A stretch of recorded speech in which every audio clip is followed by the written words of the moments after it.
Oke, kita lanjutkan untuk macam-macam biaya. Tadi kita menjelaskan harga pokok produk dan pelaporan keuangan, hubungannya dengan pelaporan keuangan eksternal.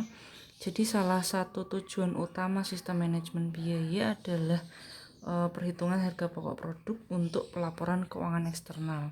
Nah, dalam perhitungan harga pokok produk itu biaya itu dapat diklasifikasikan menurut tujuan khusus atau fungsi yang hendak dicapai. Nah, biaya biasanya dikelompokkan dalam dua kategori fungsional utama, yaitu biaya produksi dan biaya non-produksi.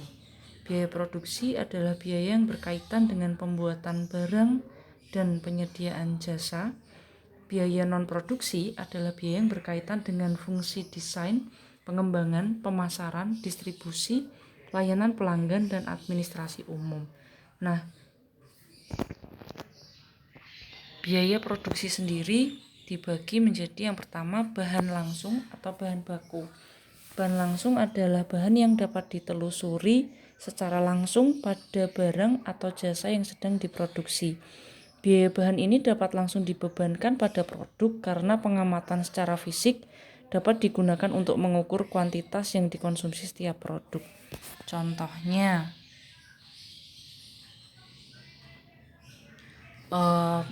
baja atau besi pada pembuatan mobil, kemudian kayu pada furniture atau perabotan. Lalu contoh bahan baku lainnya yaitu alkohol pada pembuatan parfum, kemudian kain denim pada pembuatan jeans, kawat gigi pada jasa perawatan gigi atau perbaikan gigi. Ini adalah contoh bahan baku. Kemudian biaya produksi yang kedua setelah biaya bahan yaitu tenaga kerja langsung. Tenaga kerja langsung adalah tenaga kerja yang dapat ditelusuri secara langsung pada barang atau jasa yang sedang diproduksi. Tenaga kerja ini yang tugasnya secara langsung menangani pembuatan atau pengubahan bahan baku menjadi produk atau jasa yang siap dijual kepada pelanggan. Nah,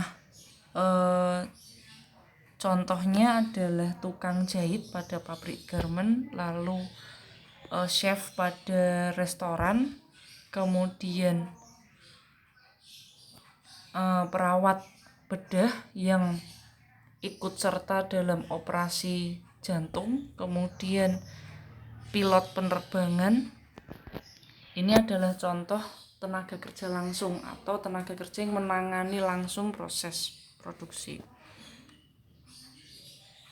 Lalu biaya produksi yang ketiga yaitu overhead. Biaya overhead ini adalah semua biaya produksi selain biaya bahan baku dan tenaga kerja langsung. Pada perusahaan manufaktur, overhead ini juga dikenal sebagai biaya overhead pabrik, seperti itu. Contoh biaya overhead yaitu depresiasi bangunan atau mesin produksi, kemudian biaya perbaikan mesin, lalu perlengkapan yang terkait dengan produksi, misalnya biaya pengemasan, kemudian pembelian biaya listrik dan air. Selanjutnya biaya pengawasan. Tadi ini biaya listrik dan air yang terkait dengan produksi. Kemudian pajak yang terkait dengan produksi ini juga termasuk biaya overhead. Nah, yang tidak termasuk ke harga pokok produk ini adalah biaya periodik non-inventoriable yang dibebankan pada periode di mana biaya tersebut terjadi. Contohnya gaji dan komisi bagian penjualan atau pemasaran, lalu biaya pemasaran atau biaya iklan, kemudian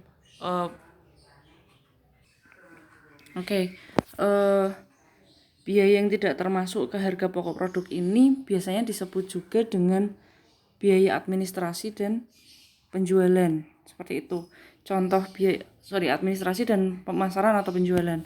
Contohnya tadi ya, gaji dan komisi tenaga penjual itu masuk ke biaya pemasaran, lalu biaya iklan masuk ke pemasaran, lalu biaya legal untuk penanganan hukum ini masuk ke biaya administratif, kemudian biaya cetak laporan tahunan atau annual report ini masuk ke biaya administratif. Selanjutnya biaya produksi dibagi dua, yaitu biaya utama atau primer dan biaya konversi. Biaya primer atau biaya utama ini caranya adalah biaya bahan baku langsung ditambah biaya tenaga kerja langsung. Sementara biaya konversi yaitu biaya tenaga kerja langsung ditambah biaya overhead.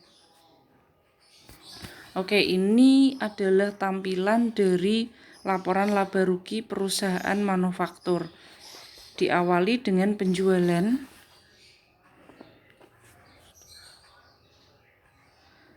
Penjualan ini ya, penjualan dikurangi harga pokok penjualan. Lah, rumus harga pokok penjualan yaitu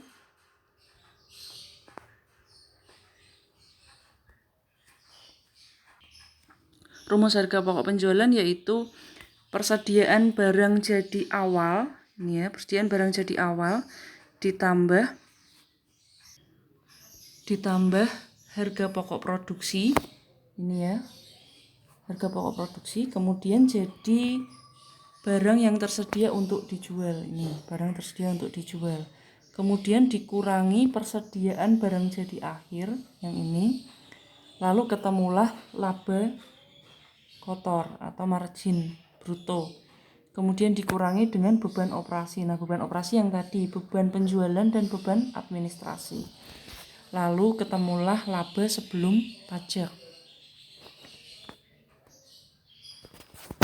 Kemudian ini adalah laporan harga pokok produksi untuk perusahaan manufaktur.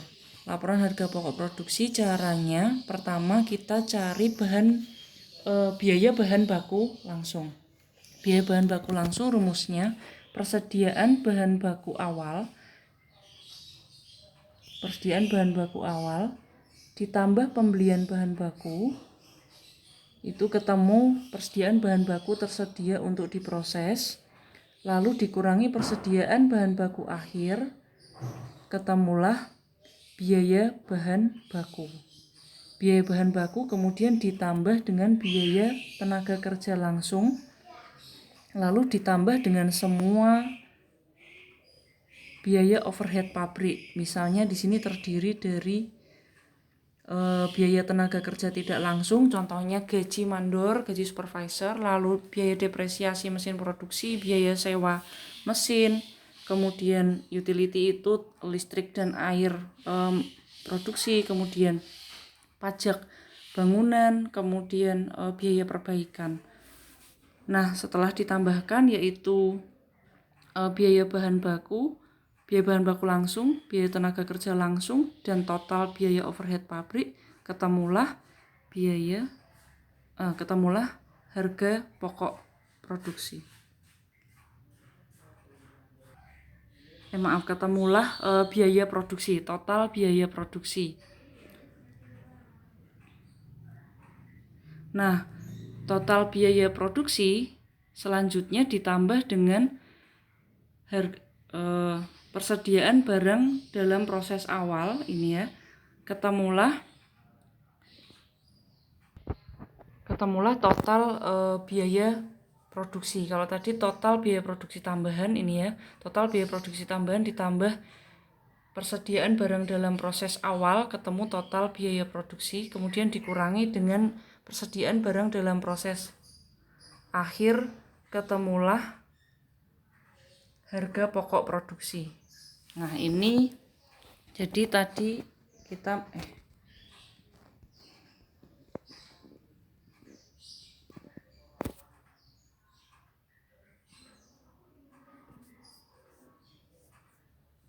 Nah, ini kita tadi kan mencari laporan harga pokok produksi yang prosesnya mulai dari menghitung biaya produksi sampai dengan ketemu harga pokok produksi. Nah, yang dimaksud dengan barang dalam proses ini terdiri dari semua barang dalam proses ini terdiri dari semua unit yang telah diselesaikan sebagian dalam produksi pada titik waktu tertentu. Itu yang dimaksud dengan barang dalam proses. Barang dalam proses awal itu terdiri atas unit yang diselesaikan sebagian dan telah ada pada awal periode, sementara barang dalam proses akhir terdiri atas unit yang ada pada akhir periode. Nah, ini bedanya untuk laporan laba rugi perusahaan jasa. Ini yang laporan perusahaan jasa diawali dengan penjualan dikurangi beban-beban, yaitu pertama harga pokok penjualan jasa yang terdiri dari harga bedanya kalau work in process di perusahaan manufaktur itu adalah barang dalam proses, sementara kalau di perusahaan jasa yang dimaksud dengan work in process itu adalah pekerjaan dalam proses. Jadi misalnya kalau misalnya perusahaan jasa desain kayak gitu ya, itu ada gambar yang belum selesai atau gambar dalam proses pada titik periode tertentu. Terus misalnya kalau jasa perawatan seperti itu, jasa perawatan gigi kan ada pemasangan kawat atau pemasangan gigi palsu, ada tahap-tahapannya. Nah, ini misal pada tahap tertentu ini masih dalam proses, belum selesai. Itu yang dimaksud work in process dalam perusahaan jasa. Nah, pekerjaan dalam proses awal kemudian ditambahkan dengan biaya jasa yang ditambahkan, yaitu biaya bahan langsung, biaya tenaga kerja langsung, dan overhead. Lalu totalnya ditambahkan dengan pekerjaan dalam proses awal dikurangi pekerjaan dalam proses akhir, ketemulah margin bruto. Lalu margin bruto ini dikurangi dengan biaya operasional, yaitu biaya penjualan dan biaya administratif, langsung ketemulah laba sebelum pajak. Nah, bedanya dengan perusahaan manufaktur kan berarti dalam perusahaan jasa tidak ada persediaan barang jadi awal dan akhir seperti itu. Langsung ke penjualan.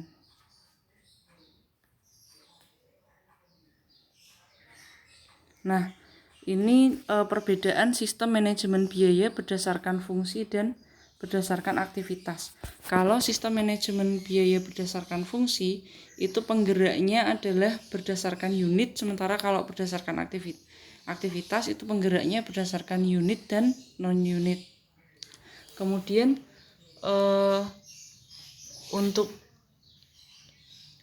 sistem manajemen biaya berdasarkan fungsi itu intensif dalam pengalokasian, jadi langsung dilakukan alokasi, sementara kalau berdasarkan aktivitas itu dia lebih intensif dalam penelusuran atau tracing.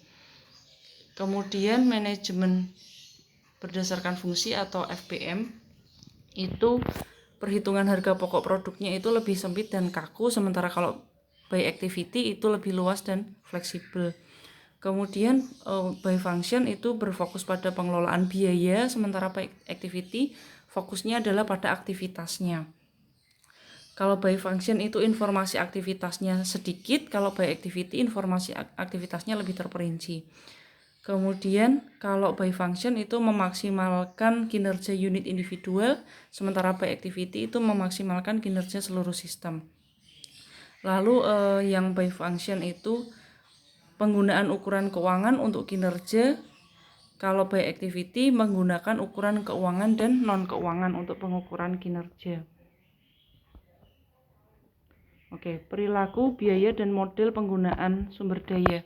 Perilaku biaya adalah istilah umum untuk menggambarkan apakah biaya masukan aktivitas itu tetap atau variabel dalam hubungannya dengan perubahan output.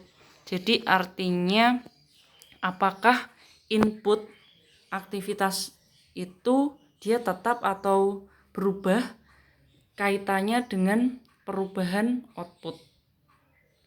Nah, macam-macam pola perilaku biaya ada biaya tetap dan biaya variabel.